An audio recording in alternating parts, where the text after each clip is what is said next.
India Legal presents Courts Roundup.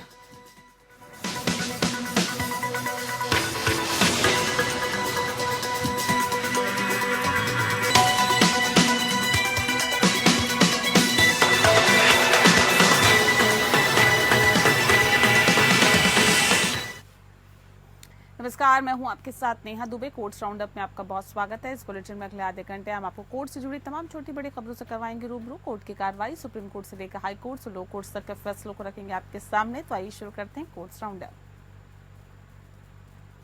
India Legal presents Courts Roundup.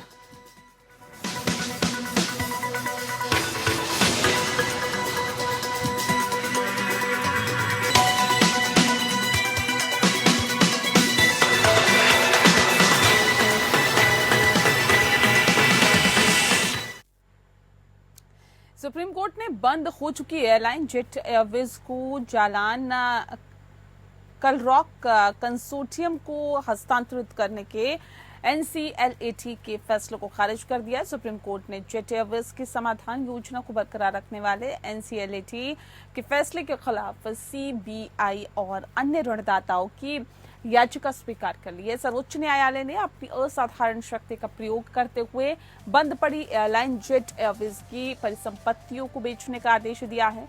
CGI की अध्यक्षता वाली bench ने एसबीआई और अन्य लेनदारों की अपील पर अनुच्छेद 142 के तहत शक्तियों के प्रयोग के तहत जेट एयरवेज के लिक्विडेशन का निर्देश दिया है। कोर्ट ने एनसीएलएटी के उस फैसले को खारिज कर दिया जिसमें समझौते के तहत जेट एयरवेज के स्वामित्व को जालान कलरॉक कंसोर्टियम को हस्तांतरित करने को बरकरार रखा गया था और न्यायालय ने एनसीएलएटी के मुंबई पीठ को तत्काल परिसमापक नियुक्त करने का निर्देश दिया है। एसआरए द्वारा भुगतान की गई 200 करोड़ रुपए की राशि जब्त कर ली गई है। Chief justice DY Chandrachud, justice JB Pardiwala, justice Manoj Mishra की पीठ ने 16 अक्टूबर को फैसला सुरक्षित रख लिया था। एनसीएलएटी के आदेश को नकदी संकट से जूझ रही एयरलाइन के एसबीआई के नेतृत्व वाले ऋणदाताओं ने चुनौती दी थी। न्यायालय ने के समक्ष मुख्य मुद्दा एनसीएलएटी के उस निर्णय को चुनौती देना था जिसने स्वीकृत समाधान योजना के अनुसार पूरे 350 करोड़ का भुगतान किए बिना एयरलाइनों के स्वामित्व को एसआरए को स्थानांतरित और हस्तांतरित करने की अनुमति दी थी। समाधान योजना के अनुसार एसआरए को 4,783 करोड़ रुपए का भुगतान करना था। सहमति के अनुसार भुगतान की पहली किश्त में 350 करोड़ रुपए डालने थे और 18 जनवरी को आदेश में सुप्रीम कोर्ट ने एनसीएलएटी के 8 अगस्त 2023 का निर्णय रद्द कर दिया जिसमें एसआरए को 350 करोड़ रुपए के भुगतान की पहली किश्त को परफॉर्मेंस बैंक गारंटी का या पीबीजी के विरुद्ध समायोजित करने की अनुमति दी गई थी। बता दें आपको कि जिसे ऋणदाताओं द्वारा सुरक्षा के रूप में दिया गया था।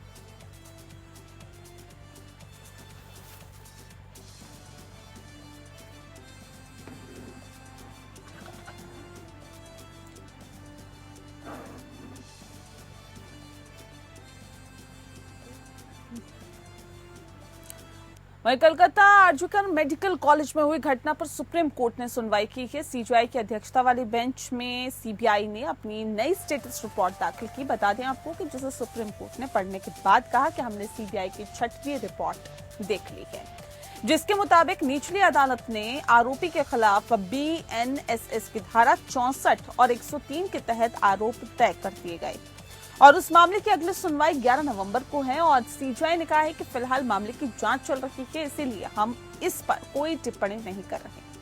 अब 4 हफ्ते बाद सीबीआई स्टेटस रिपोर्ट दाखिल करेगी। केंद्र सरकार की तरफ से नेशनल टास्क फोर्स की रिपोर्ट दाखिल की गई है। केंद्र सरकार की ओर से पेश वकील ने बताया है कि पूरी रिपोर्ट को इसे 3 भागों में बांटा गया है जिसमें शॉर्ट टर्म, मीडियम और लॉन्ग टर्म के उपाय शामिल किए गए हैं।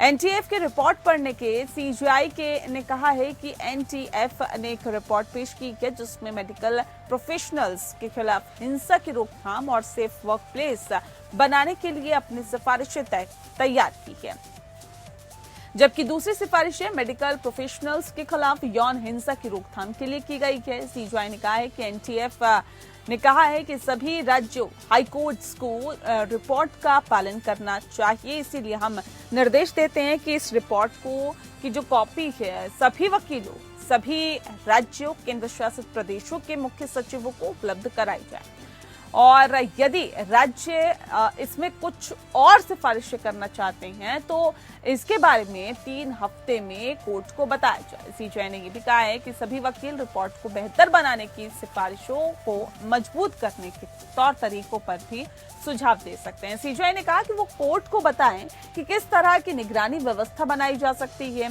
और अगर इसे लागू किया जा सकता है तो हम इसे लागू करने का निर्देश देंगे।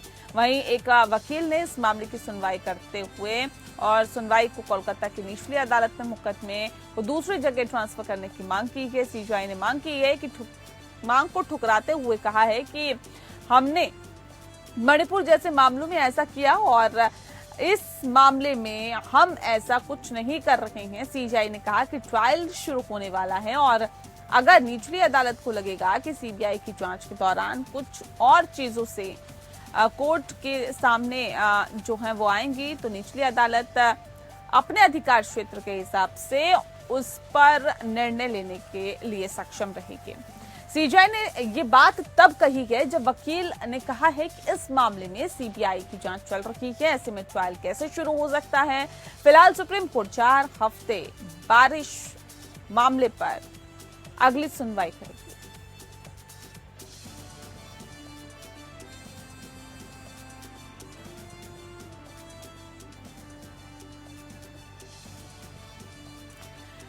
सुप्रीम कोर्ट ने माना है कि राजस्व खुफिया निर्देशालय या डीआरआई के अधिकारियों को कस्टम एक्ट 1962 के तहत शक्तियों का प्रयोग करने का अधिकार है, जिससे वे कारण बताओ नोटिस जारी कर सके और शुल्क जो है उसे वसूल सके। कोर्ट ने माना है कि डीआरआई अधिकारी कस्टम एक्ट 1962 की धारा 28 के तहत कारण बताओ नोटिस जारी करने के लिए उचित अधिकारी है। कोर्ट ने माना है कि फैसले में की गई टिप्पणियों के अधीन राजस्व खुफिया निदेशालय, कस्टम निवारक आयुक्तालय, केंद्रीय उत्पाद शुल्क खुफिया महानिदेशालय और केंद्रीय उत्पाद शुल्क आयुक्तालय और इसी तरह की स्थिति वाले अन्य अधिकारी कस्टम एक्ट की धारा 28 के प्रायोजनों के लिए उचित अधिकारी है और कारण बताओ नोटिस जारी करने के लिए सक्षम भी है। Chief justice DY Chandrachud, justice JB Pardiwala, justice Manoj Mishra की पीठ ने कैनन इंडिया प्राइवेट लिमिटेड बनाम कस्टम आयुक्त मामले में 2021 के सुप्रीम कोर्ट के फैसले के खिलाफ कस्टम विभाग द्वारा दायर पुनर्विचार याचिका को अनुमति दी, जिसमें कहा गया कि राजस्व खुफिया निदेशालय के अधिकारियों के पास कस्टम एक्ट 1962 के तहत शक्तियां नहीं हैं। बता दें कि न्यायालय ने कहा है कि उपयुक्त विशेष श्रेणी में अधिकारियों द्वारा जारी किए गए ऐसे कारण बताओ नोटिस को चुनौती देने पर इस आधार पर कि वह उचित अधिकारी नहीं है जो विभिन्न मंचों के समक्ष लंबित है, अब निम्नलिखित तरीके से निपटा जाएगा।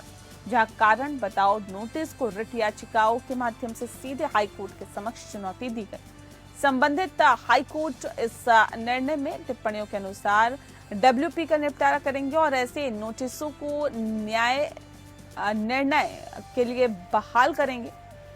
जहां रिट याचिकाओं का निपटारा संबंधित हाईकोर्ट द्वारा किया गया और अपील इस न्यायालय के समक्ष लंबित है, इस निर्णय के अनुसार निपटाया जाएगा।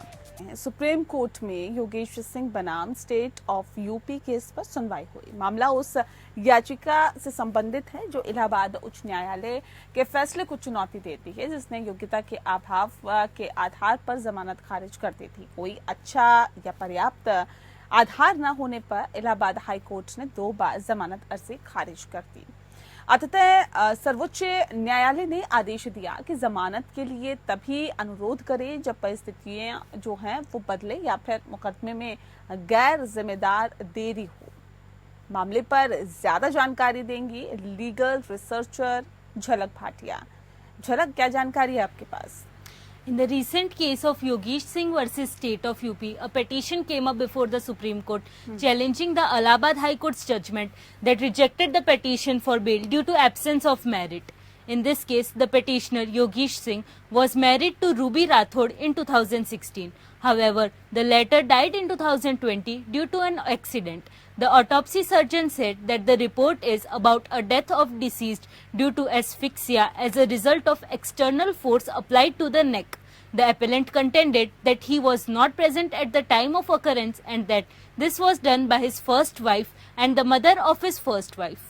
On 30th November 2023, the Allahabad High Court rejected the bail application as it found no good grounds on the basis of merits of the case except for the fact that the petitioner had no criminal history to his credit except for the present one. Further, on 2nd July 2024, the bail application was rejected again on the grounds when the court agreed with additional government advocate that the burden was on the applicant to prove both the nature of occurrence of the accident as well as his innocence. But he had failed miserably to do so up till this stage and therefore his bail application was rejected. Today, when the matter was presented before Supreme Court, the bench said that the petitioner to request for bail only in case when there is a change in circumstance or if the trial gets locked due to non-attributable reasons. बहुत शुक्रिया आपका झलक आपने बहुत ही विस्तार से जानकारी दी, इसके लिए आपका बहुत बहुत शुक्रिया। अगली खबर का रुख करते हैं। सुप्रीम कोर्ट की संवैधानिक पीठ ने कहा है कि पदों के लिए चयन प्रक्रिया शुरू होने के बाद खेल के नियमों को तब तक नहीं बदला जा सकता जब तक कि संबंधित नियम स्पष्ट रूप से इसकी अनुमति न दें। Chief justice doctor D Y. Chandrachud, justice Hrishikesh Roy, justice P S. Narasimha, justice Pankaj Mittal और जस्टिस मनोज मिश्रा की पीठ ने 18 जुलाई 2023 को अपना फैसला सुरक्षित रख लिया था। पीठ की ओर से फैसला लिखने वाले जस्टिस मिश्रा ने निम्नलिखित निष्कर्ष सुनाए। भर्ती प्रक्रिया आवेदन आमंत्रित करने और रिक्तियों को भरने के लिए विज्ञापन जारी करने से शुरू होती है। भर्ती प्रक्रिया शुरू होने पर अधिसूचित चयन सूची में रखे जाने के लिए पात्रता मानदंड को भर्ती प्रक्रिया के बीच तब तक नहीं बदला जा सकता जब तक कि मौजूदा नियम इसकी अनुमति न दें या विज्ञापन जो है वो मौजूदा नियमों के विपरीत ना हो, इसकी अनुमति ना दे। अगर मौजूदा नियमों या विज्ञापन के तहत ऐसा परिवर्तन स्वीकार्य है तो परिवर्तन को संविधान के अनुच्छेद 14 की आवश्यकता को पूरा करना होगा और गैर मनमानेपन के परीक्षण को संतुष्ट करना होगा। भर्ती प्रक्रिया आवेदन निमंत्रित यानी कि आमंत्रित करने और रिक्तियों को भरने के लिए विज्ञापन जारी करने से शुरू होती है। भर्ती प्रक्रिया शुरू होने पर अधिसूचित चयन सूची में रखे जाने के लिए पात्रता मानदंडों को भर्ती प्रक्रिया के बीच में तब तक नहीं बदला जा सकता जब तक कि मौजूदा नियम इसकी अनुमति न दे या विज्ञापन जो मौजूदा नियमों के विपरीत न हो, इसकी अनुमति न दे। अगर मौजूदा नियमों या विज्ञापन के तहत ऐसा परिवर्तन स्वीकार्य है तो परिवर्तन को संविधान के अनुच्छेद 14 की आवश्यकता को पूरा करना होगा और गैर मनमानेपन के परीक्षण को संतुष्ट करना होगा। के मंजूश्री बनाम आंध्र प्रदेश राज्य और अन्य में निर्णय अच्छे कानून का निर्धारित करता है और सुभाष चंद्र मारवाह के निर्णय के साथ ही विरोधाभास में नहीं है। मौजूदा नियमों के अधीन भर्ती निकाय भर्ती प्रक्रिया को उसके तार्किक अंत तक लाने के लिए उचित प्रक्रिया तैयार कर सकते हैं बशर्ते कि अपनाई गई प्रक्रिया पारदर्शी और मनमाना प्राप्त किए जाने वाले उद्देश्य से तर्कसंगत संबंध रखती हो और वैधानिक बल वाले मौजूदा नियम प्रक्रिया और पात्रता दोनों के संदर्भ में भर्ती निकाय पर बाध्यकारी है। जहां पर नियम मौजूदा नहीं बल्कि या मौन है वहां प्रशासनिक निर्देश अंतराल को भर सकते हैं।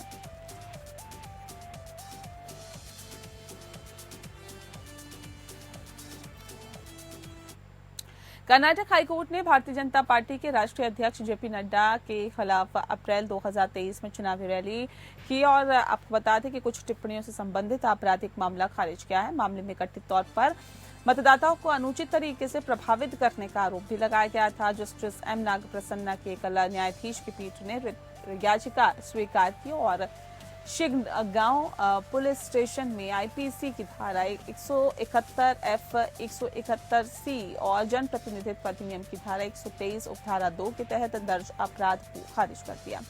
12 अक्टूबर 2023 को हाईकोर्ट ने मामले में आगे की जांच पर रोक लगाई थी और चुनाव आयोग के उड़न दस्ते के सदस्य द्वारा दायर शिकायत में कहा गया कि 19 अप्रैल 2023 को शिगगांव तालुक के खेल के मैदान में आयोजित रैली में नड्डा ने कथित तौर पर मतदाताओं को धमकी दी थी कि अगर वे बीजेपी का समर्थन नहीं करते हैं तो उनके केंद्र सरकार की ओर से मिलने वाली सुविधाओं से वंचित रख दिया जाएगा। अगस्त 2023 में हाईकोर्ट ने विधानसभा चुनावों से पहले मई में आयोजित चुनावी रैली के दौरान मतदाताओं को लुभाने और धमकाने के आरोप में नड्डा के खिलाफ इसी तरह की शिकायत को खारिज कर दिया था और तब अदालत ने कहा था कि उसने शिकायत में लगाए गए आरोपों को अस्पष्ट पाया। साथ ही कहा था कि ऐसी अस्पष्ट शिकायतों पर जो याचिकाकर्ता के खिलाफ शिथिल रूप से की गई अपराध संख्या 89/2023 में अपराध दर्ज किया जाता है। याचिकाकर्ता पर अपराध की तलवार लटकती रहती है जो इसे एक अपराध बनाती है।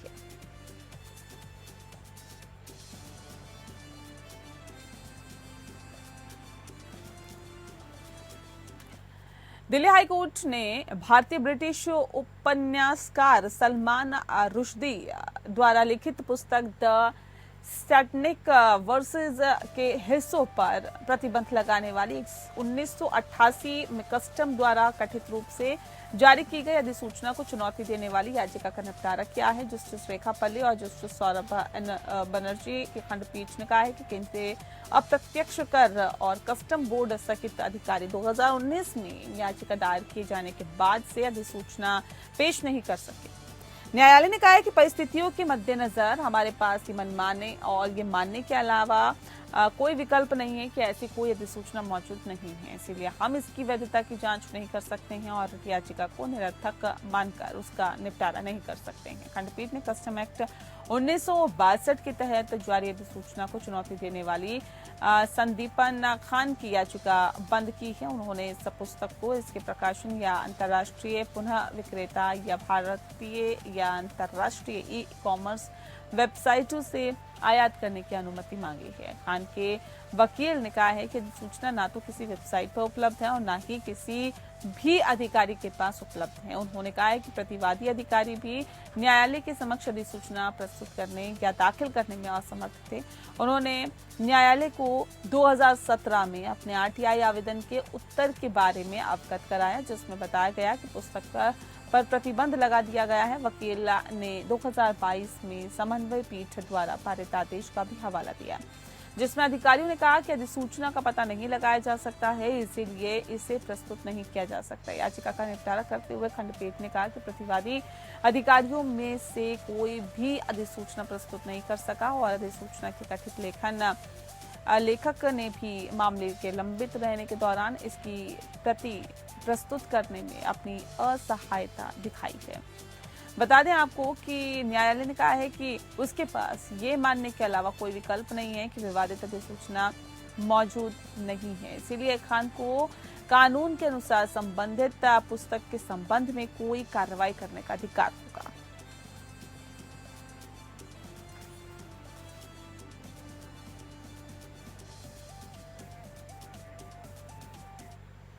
अगली खबर का रुख करते हैं। सुप्रीम कोर्ट ने माना है कि एक डॉक्टर जो कर्तव्यों का निर्वहन में चिकित्सा पेशे के स्वीकार्य पद्धतियों का पालन करता है वह मरीज की सर्जरी के बाद जटिलताओं के लिए उत्तरदायी नहीं होगा।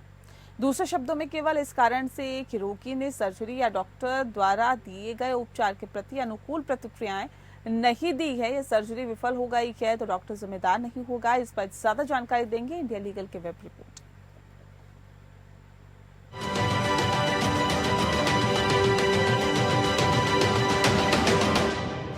मेडिकल नेग्लिजेंस के लिए डॉक्टर को लायबल कब ठहराया जा सकता है? सुप्रीम कोर्ट ने रिसेंटली ये क्लैरिफाई किया है कि डॉक्टर को मेडिकल नेग्लिजेंस के लिए ऑटोमेटिकली लायबल नहीं माना जा सकता, बस इसलिए कि पेशेंट को कॉम्प्लिकेशंस हो गई हैं या ट्रीटमेंट का रिजल्ट अनसेटिस्फैक्ट्री हो। मेडिकल नेग्लिजेंस तभी होता है जब क्लियर एविडेंस हो कि डॉक्टर ने एक्सेप्टेड मेडिकल प्रैक्टिसेस से डेविएशन किया हो। अगर डॉक्टर ने एक्सेप्टेड मेडिकल स्टैंडर्ड्स के हिसाब से ट्रीटमेंट दिया है तो उन्हें लायबिलिटी से बचाव मिलता है, चाहे पेशेंट को अच्छा रिजल्ट ना मिला या ट्रीटमेंट फेल हो जाए। कोर्ट ने ये भी कहा है कि मेडिकल प्रोसीजर्स में रिस्क होते हैं और कॉम्प्लिकेशंस होने से नेग्लिजेंस नहीं माना जा सकता। The bench under justice PS Narasimha and Pankaj Mittal ने ये कहा है कि रेस इप्सा लॉक्यूटर का डॉक्ट्रिन जो तब लगता है जब गलती ऑब्वियस हो, सिर्फ तब लागू होगा जब ये प्रूव हो कि डॉक्टर ने अपनी ड्यूटी में ड्यू डिलिजेंस या स्किल नहीं दिखाई। इसलिए अनसक्सेसफुल ट्रीटमेंट्स या अनएक्सपेक्टेड आउटकम्स को ट्रू नेग्लिजेंस से अलग रखा जाना चाहिए, क्योंकि सिर्फ स्टैंडर्ड प्रैक्टिसेस से डेविएशन होने पर ही लायबिलिटी बन सकती है।